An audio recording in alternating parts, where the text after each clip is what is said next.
Hello, everyone. Good to be back with you. As part of the Voice of the Young series, we have another young Indian with us today.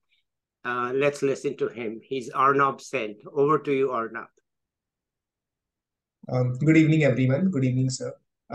So thank you, Professor Mathu, for giving me this opportunity to be the part of the voice segment of the young youth, and I am privileged to be the part of this uh, place, and I really appreciate like this platform, as we think that youths contribute to the most of any session, and if there is some platform that actually some youths can come and deliver their ideas and their thoughts, so that I think there's a huge benefit that everyone can learn from everyone, and so I feel privileged to be here.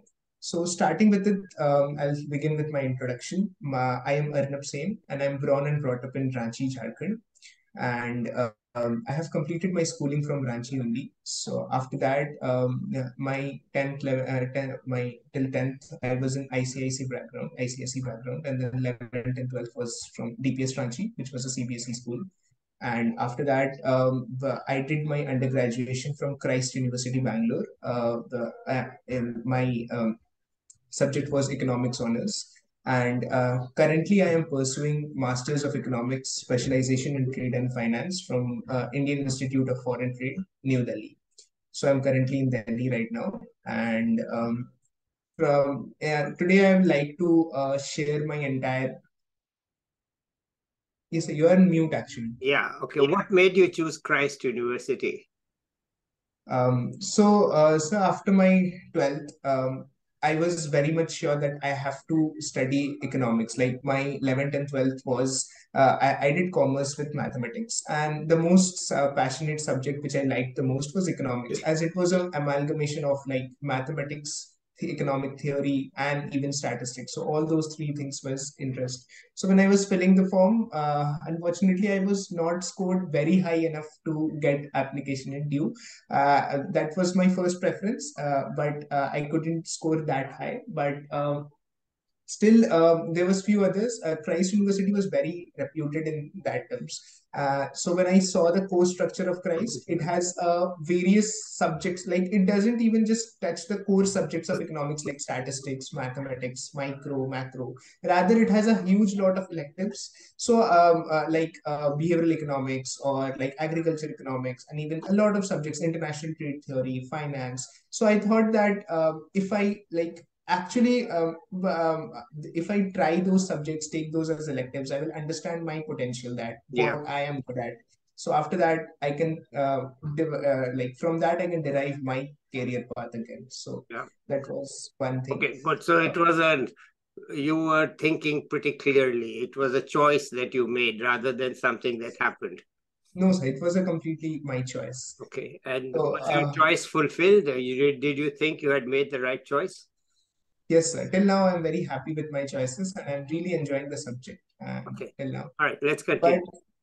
but I like to make that economics was not a choice for me. Like Uh, in the I like to mention that. yeah, So as I told you that I was from ICSE background. So what happens there is in class 8, 9, 10, we were given two choices, either to choose computer or economics. Uh, for me, I was not at all that serious in studies in that time. So I was like, okay, in the class I used to do fun, and then I go home and then study, and like that I was in the mentality. So all my very close friends chose computer. I also chose computer. In that computer we had Java, and there was the paper division was like 50 marks of the paper, and 25 marks we have 30 marks we have programming of Java, and 20 marks was just normal theory. And I was not listening that much in the classes, doing my usual fun and all. When the exams came, and I was no idea that how to do programming. I was like, because I didn't listen to the lectures and all, but I could study the theory part very well. So what I did is I scored 20 out of 20 in theory, and 2 marks I scored in programming. At 2 or 3 marks I scored in programming out of rest 25. but at So least it I wasn't thought zero. that At least it was not zero. you are Uh, not out for so I was zero. so I Imagine was get like, oh, So I was like, teacher was like, how are you managing theory but not programming? Then at that time, that was my mid semester exams. I was like, no, this cannot happen like this. I have to study. And then I requested my HOD that if I could shift to the economics wing, but I'm not liking computer that much. She agreed because like as per the rules it was okay. So I just shifted, and that shift I am still continuing till now. And I shifted economics, and that was the best decision which I took. The economics professor in my school was very good. From that I developed great interest, like okay, economics is this field. When I used to study, like back on those times, we have concepts of like production function, what is four factors of production: land, labor, capital, entrepreneur.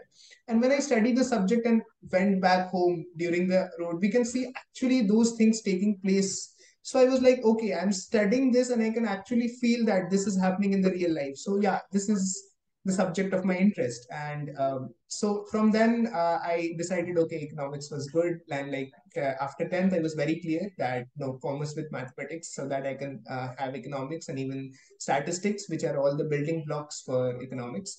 So from that, Christ University was that the choice which I had. So I would like to tell that Christ was something. When I did all the preparations for the masters for the entrance exam in India, we have different colleges and different examinations to crack.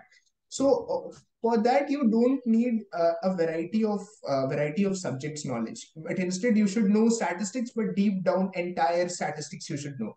So I would like to say that I have done, like because I was preparing for masters, I could have I got the chance to know all the subjects very nicely also, but also the other fields of economics. Like I have studied behavioral economics, I have studied financial economics, agriculture economics, not very vastly to the depth of the subject, but yet I know the basics of it. So during the Christ, we had our compulsory internship also. So I did intern in Tata. So in that, my role was strategic planning division, where I could plan and formulate the policies with the help of data. And I am interested in finance also. So I was in a club which was Bangalore. So Christ University is in Bangalore. So in that, I was in the Bangalore level club of Bulls and Bears, which I was in the market analyst wing. Yeah. So today I would like to share one of my research works. Yeah. So Christ curriculum pattern was like we had CIAs, which is continuous internal assessment. In that we had short write ups like 1,500 words, 2,000 words of any related to the subject. So we could have chosen a topic of our own, and we just expressed like either using data or by models. So most of our the works which I have done is taking a historical data and then testing it with a model, and then concluding the results based on that model. But in my fourth semester, I had chosen behavioral economics as a subject. So that subject was really a little out of comfort zone of me, because I am mostly interested in numbers, data, and all things. But behavioral was a new subject. But I thought let's try it, and from that I have done a little research in that field.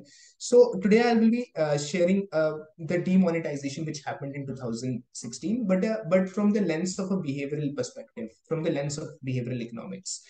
So so what I did, that the main aim of this paper was to exercise demonetization from the lens of behavioral economics.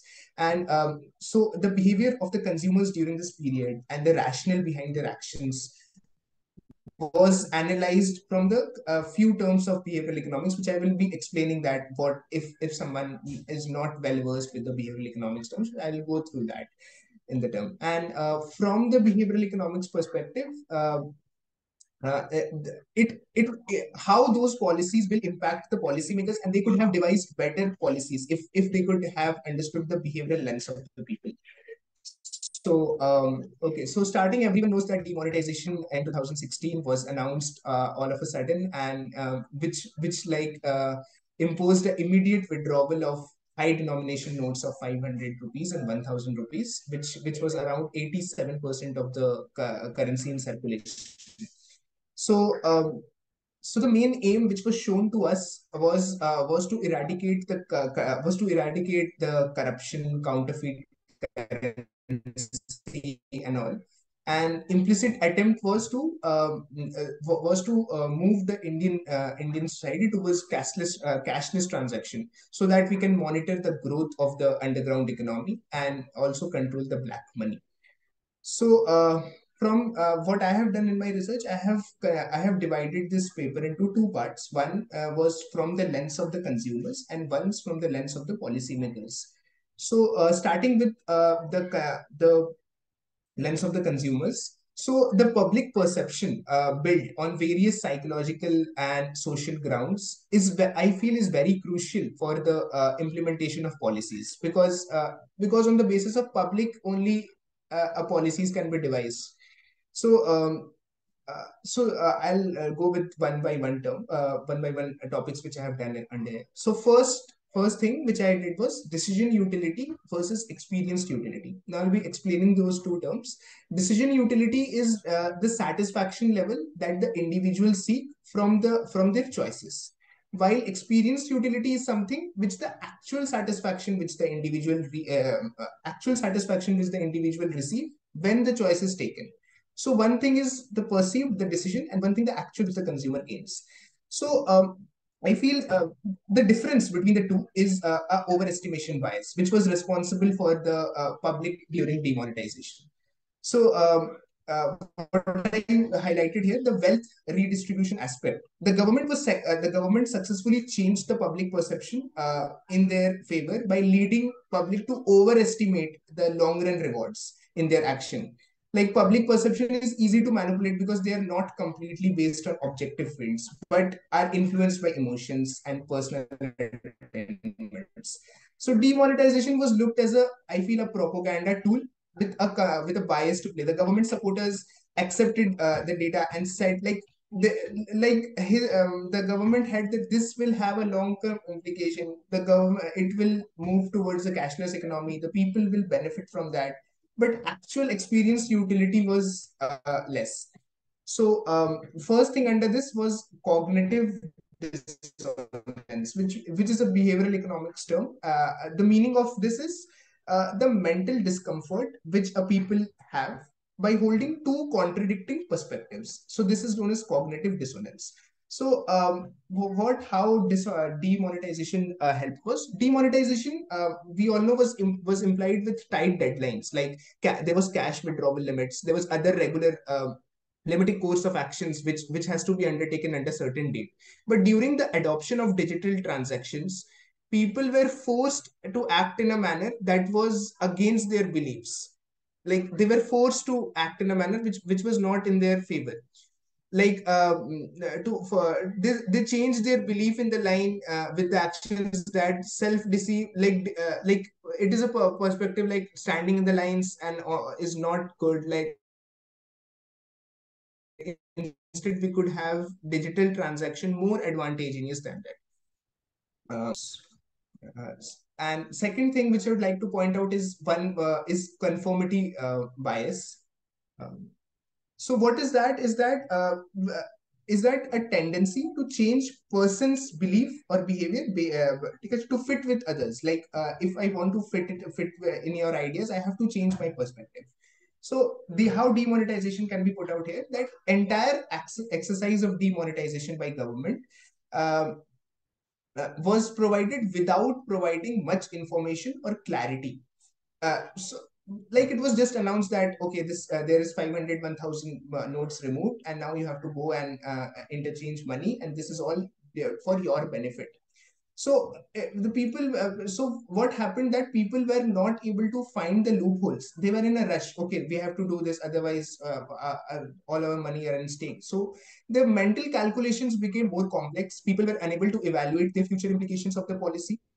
The opportunity cost associated with these alternatives were not available to people. So since nobody knew what was happening, they blindly followed the majority. This worked in the favor of government, and government could achieve its desirable action. So this, because we don't know, and just to fit in the government's ideas and beliefs, we just blindly follow. So this is conformity bias, which I could highlight from this. Another thing from the behavioral economics which I knew was prospect theory. So in this prospect theory, people treat gains and losses in two different things. Like they always give more weightage to the losses than the gains. So so during demonetization, easy access to cash was a norm, and transition to the cashless economy was perceived as a loss, even though it is merely change in asset holding. So what I wanted to say, like what I understood from this is like uh, there was one term of representation bias which states that individuals tend to remember the end, like when some problems of stress happens, so representation bias says that individuals tend to remember the entire episode of their stresses. But if the distress was dominant reminder of demonetization, people try to exercise, and it is a negative thing. Like it happens to be negative. Even when we talk to our parents, or they are like, "Oh, I have to stand in the line for 2 hours." So that was thing a negative. No one sees the positive aspects of the thing. So such adverse emotion towards things had a negative impact towards the policies. Beside the prospect theory states that risk appetite increases when individuals perceive towards likeliness of huge losses. When they perceive huge losses, their risk appetite also increases. So what I felt that individuals with large amount of black money became more risk seeking during this phase. Like they had more power to take risk and make up for the potential losses. So this was one thing which I could highlight from that. Well, thank you so much. Apart from this, yeah, go ahead. Go ahead. Go ahead, Arnab. Go ahead. yeah, yes, sir. So yes, sir. So there was one more. So this is the entire lens from the consumer part. And from the policymakers' perspective, also I could have identified few theories. One was real versus remembered utility. So remembered utility is basically a memory-based approach, which mainly studies the past experience, like the utility received from the past experience. I'm very happy that I have scored 100 marks in 10th. But real utility is the moment-based approach. It is like the happiness which I received now on the moment. So it was seen that the application of real-time utility from demonetization was negative, while the remembered utility was positive. So, like the past demonetization which India experienced in one was 1946 and 1978. The application of these concepts of real and remembered utility in demonetization has affected the public sentiment, suffering, liquidity crisis faced by them was all in the terms of remembered utility. No one was in the terms of real utility. Okay, I am moving towards a cashless economy. It will impact the all those digital payments app will grow in the future. We will be more easy to access cash and all. No one was seeing that. So this was one thing. There was always a second thing which I could highlight was endowment effects in that. So the endowment effect basically states that utility derived from any object is impacted by its position. So it's basically okay, it's mine, it's my position. So like that. So people in that time, during demonetization, people viewing their wealth as a prized possession. They need temporary. They wanted so they needed to led a discomfort. Like always giving money and in return you will not get something was a discomfort for those people. So, so government could have printed sufficient amounts of currency notes in advance so that people cannot face that mental discomfort of losing money, like priced position thing. Yeah, go ahead. So, and one last one thing which I could remember from the policy perspective, policymakers perspective was social proofs thing. So the policymakers could apply different behavioral perspective like nudges to achieve the aim of reducing tax evasion, counterfeit, black currency, and all. So nudging techniques like social proofs and farming are quite effective in changing the consumer's perspective. So uh, in, in order to change the perspective, policymakers should have positive frames highlighting how country will benefit from the tax, how people will feel, how people to prevent people from feel cheated by large tax burdens. So execution of such social proofs would lead to tax system being looked as fair and as encouraging for the country. So there was a mismatch between government intention and public intention. Like government wanted some intention, but public took it as a different intention. So demonetization exercise has like they had aspects of positive as well as negative thing. Um, basically, the liquidity crunch and people standing in queues and the problems was highlighted more, and that because of remembered utility had impacted people's mind, and no one could take it as a positive thing. Yeah. So to overcome this negative thing, the policymakers may resort to nudges that they were looked as a positive fronts, like that. Okay. So obviously, after that, there was welfare implications. After seeing the Bose perspective, we can see that there were welfare implications. It targeted a large group of economic agents as money was pumped by the government and taken to the welfare scheme of economic development rather than focusing on like the misoptimizers. So this all happened, and I got an opportunity to think like from the subject. When I completed the subject, I could identify, okay, these all elements could fit in this issue right well. So I pointed out from the consumers and perspectives. So this was one of the research works which I did during my undergraduation. Apart from that, usually the Just a research second, works Arnab. align. Hang on for a minute. Let me say you did a great job. It's a Yes, huge piece of thinking to take a complex issue like demonetization and put it into the behavioral economics lens. And congratulations, you did a great job. Okay, so I'm sure your professors were happy with what you did.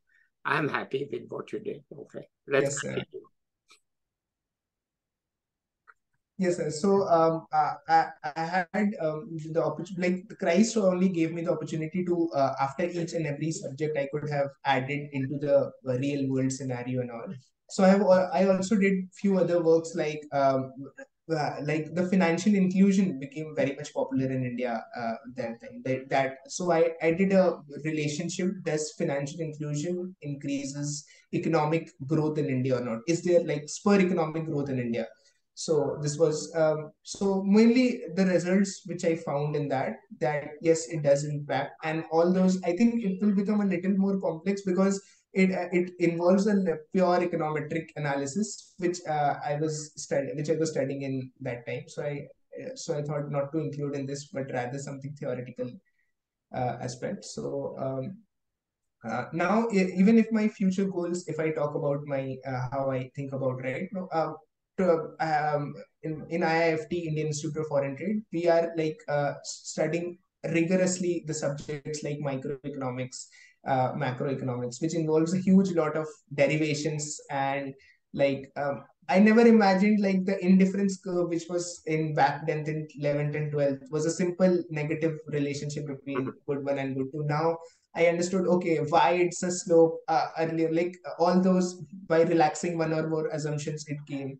So economics is something which I say is not complex if you love the subject, but it's like someone many of the students I have learned, like many of my friends said that, oh, it's so mathematical, we have to learn the derivations. But actually, if you just go beyond why this is happening, and if you have the time to love the subject, I feel it's a great subject to um, study on. And after that, for the future goals which I was studying, I am the placement coordinator at here. So till now, my short term goal is to take the job market of India and contribute to the job market in India. And after that, but my long term still goals aligns with like I have to do something for my nation because I studied the subject so Yeah. nicely and I am passionate about it. So why not to contribute it to the nation's welfare and all.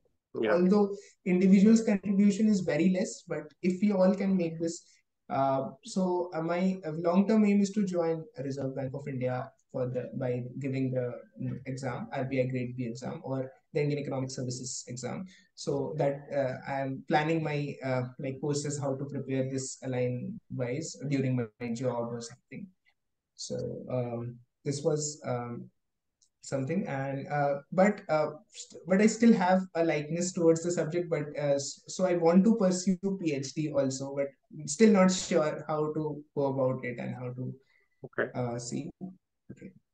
Tell us, excuse me, tell us how was the shift from Ranchi to Bangalore, from Bangalore to Delhi on a personal level? What does it mean now to be an Indian who can just shift?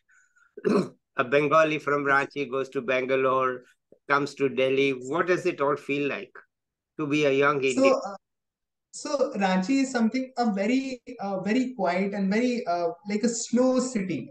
Yeah. There is no corporate life there and everything. Like everyone is so chill. I wake up. I used to wake up in the morning, go for a run. Everyone is sitting in groups, talking and like sharing each other views, and I could see that. While coming to Bangalore, I just realized the city is so fast. People are like rushing towards their work. There's no time for ourselves. Even when I used to watch movies in cinema, also I used to see people are working with their laptops on during intermission, while the intermission time. I was like, okay, this is something like people are working and like they don't have time for themselves, their families, which I feel that is a little too much. I Yes, working and being passionate towards work is like a great thing, but at last you need some time for yourself to know what you did, where are you going, is it matching with your skills or not. Sometimes we are so much engrossed in doing something we cannot reflect on ourselves that okay, is it going for our favor, is our mental health, physical health Yeah. being right. And Delhi is, I always wanted to explore Delhi as a city because I love historical monuments. And also Delhi is very student friendly. The transportation is, the food, the living is everything very cheap here. And there's a student dominated crowd. Like everyone is talking about